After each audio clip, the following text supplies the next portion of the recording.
Hi, I'm Steve Younis. Welcome to the Speeding Bulletin, your weekly Superman video bringing you up to speed on what took place during the week February 17th to February 23rd, 2017. Our top news stories this week included Zack Snyder says Justice League trailer is coming soon, Cain returns in the next episode of Supergirl, and DC Comics released their May 2017 solicitations. Let's check out these news stories and more in this week's Speeding Bulletin.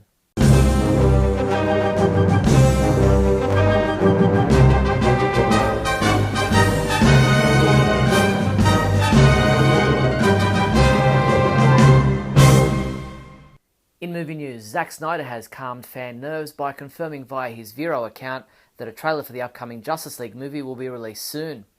Snyder said that the trailer is all part of marketing and that there is a set schedule for release, adding it's coming soon. Don't worry. DC Collectibles unveiled images of their upcoming Justice League statues. Each polyresin figure will stand at roughly 12 inches mounted on a base emblazoned with the Justice League logo. The figures will retail for $150 and will be limited to 5,000 copy run. They will be released in time for the movie. Australian Foxtel customers will be treated to a new pop-up movie channel dedicated to the full collection of Superman and Batman films. Foxtel Movies pop-up channel brings you the best of the best when it comes to World Protectors, a supercharged mix of both Batman and Superman movies.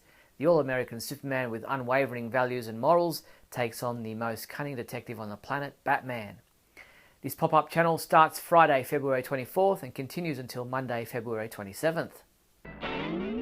In TV news, Superman homepage reviewer T.A. Hewitt reviewed Monday night's episode of Supergirl. Titled Mr. and Mrs. Mxyzptlk, he gave it a 3 out of 5, saying Mxyzptlk was the best thing about this episode and the time he gets on screen is used well. Executive producers Jesse Queller and Robert Rovner took us behind the scenes of the story via a new video discussing the introduction of Mr. Mxyzptlk.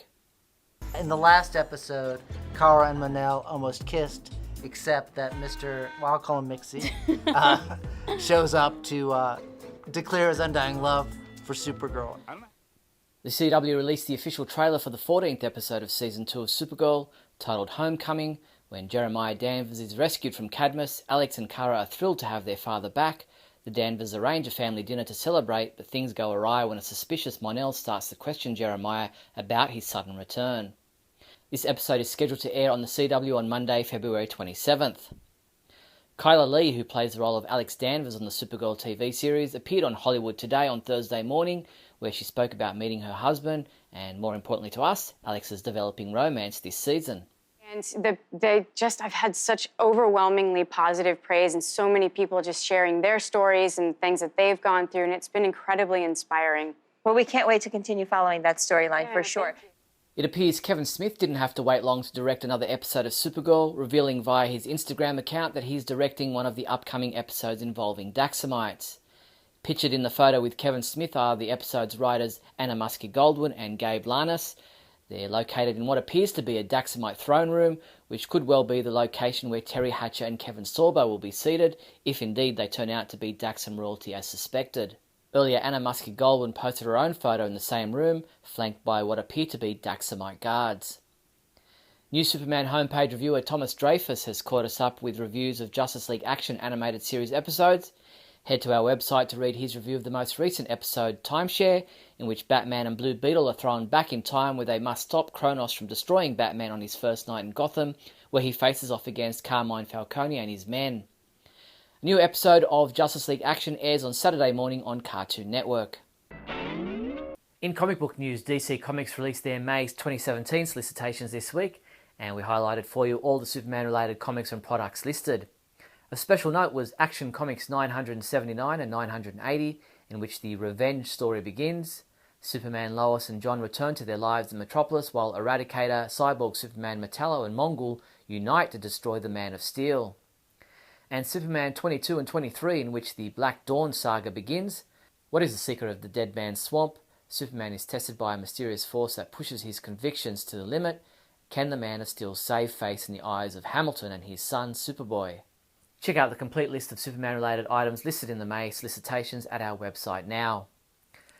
Writer Tom Taylor sat down for a chat with DC Entertainment's Jason Inman to talk about the Injustice 2 prequel comic book series.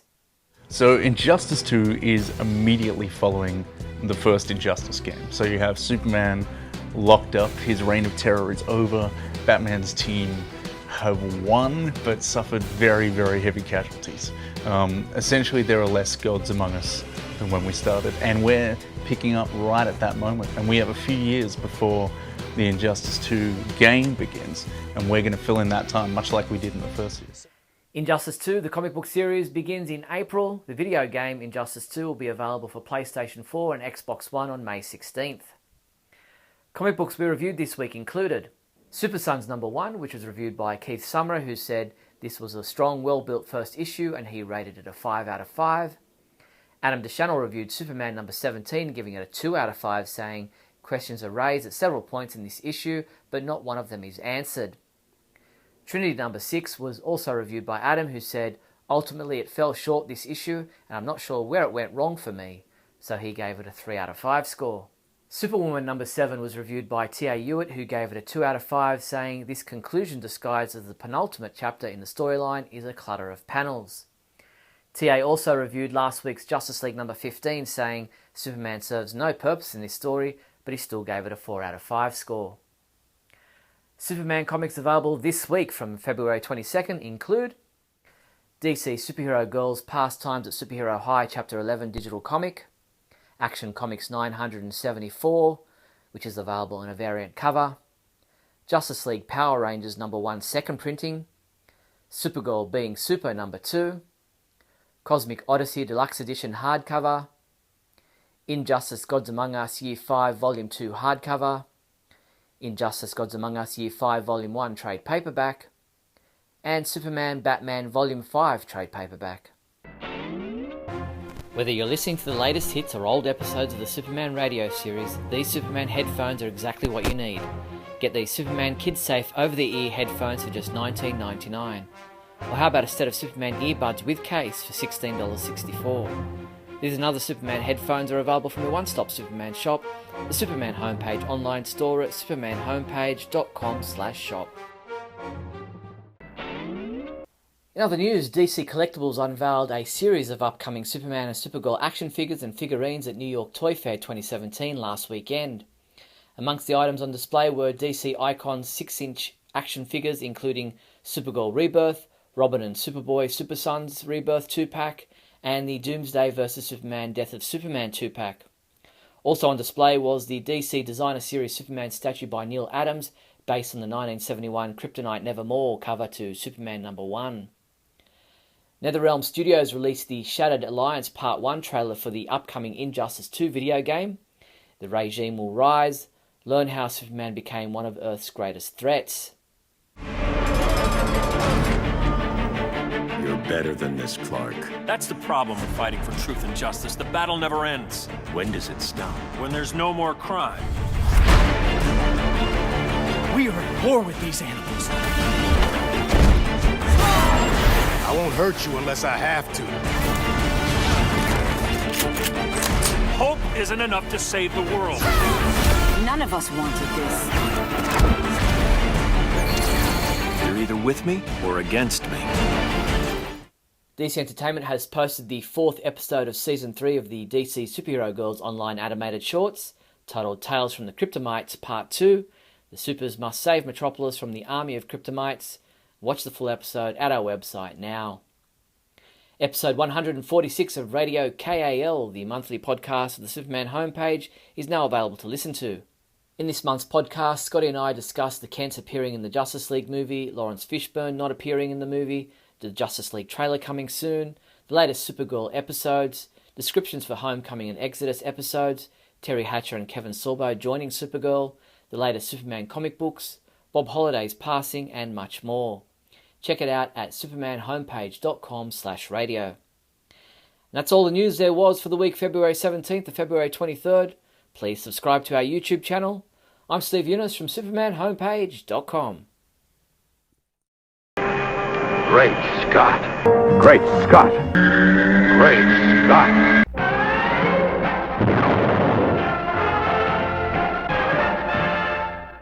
Hello, everyone, and welcome to another fabulous episode of Great Scott. I'm Scotty V, and I have a line of sun on my face. Beautiful day here.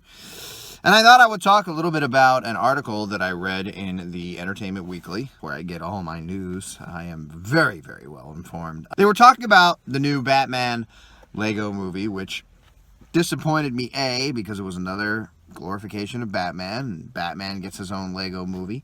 You know there's a Superman, right? And there's other superheroes that could have Lego movies. And also, in the Lego movie itself, Batman was a major character, but I digress. The reason that I wanted to talk about this article is because, as far as I know, Entertainment Weekly is still a Time Warner publication, which means it's still related to Warner Brothers, which should mean that it would want to make Warner Brothers films and Warner Brothers characters sound better and good and successful, more so than it wants to do with Marvel. But it's another situation where people just seem to want to crap on the DCU. Now, is it possible that we can all say that Batman v Superman and Man of Steel were not as successful as people may have wanted them to be? Listen, if I ever do anything, I want it to be the most successful thing and the only thing anybody talks about. That did not happen, and part of that reason is because, again, everybody's really high on Marvel films, which is great. But when you look at the box office results of Captain America Civil War versus Batman v Superman, they both supposedly had a production budget of $250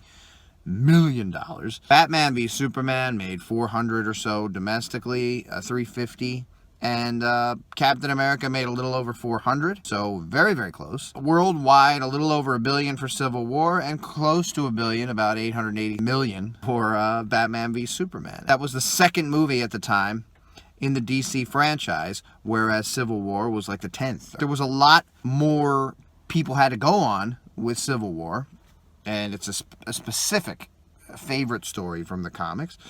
Whereas Batman v Superman was just the second entry in basically the Superman movie universe that ended up being the DC movie universe as well. So it's only logical that the Marvel film, the Civil War, that had all of the heroes that they had already been building up, plus other heroes, plus Spider-Man, might have a leg up. Now, a lot of fans were saying at the beginning, Marvel has no shot. This is the three biggest heroes of all time, Batman, Superman, and Wonder Woman in one movie. But I wasn't going to go out on that limb and say that. I wanted it to surpass all other movies. I was hoping Man of Steel, when it came out, would be the biggest grossing superhero movie. But for this article in Entertainment Weekly to say this new Batman movie finally, again, shows us how good Batman movie can be, and first of all, it's a little silly, it's a little goofy, it's a little fun. I want to see it. I didn't get to see it yet.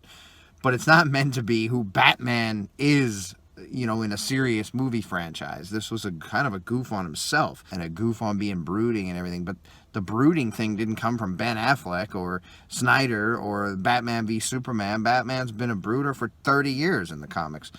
Actually, since Frank Miller, which is the one everybody prides themselves in being the best Batman story that ever was.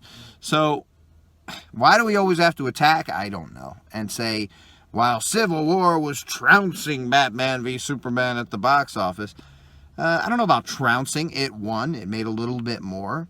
But they did about the same in the U.S., and they slightly overperformed, Marvel did, here and overseas to make them a little bit higher. There's a lot of exaggerations going on, and now everybody's worried about Affleck leaving, as I talked about the other week, and we don't know. It looks like he's going to stay to be Batman, at least for a while, and I hope he doesn't leave, and I hope that the movies get better or are received better or continue to do as well as they have been, really, because they've really been successful, even if everybody wants to tell you that they haven't. Thanks, everybody, for watching, and remember, always look up in the sky.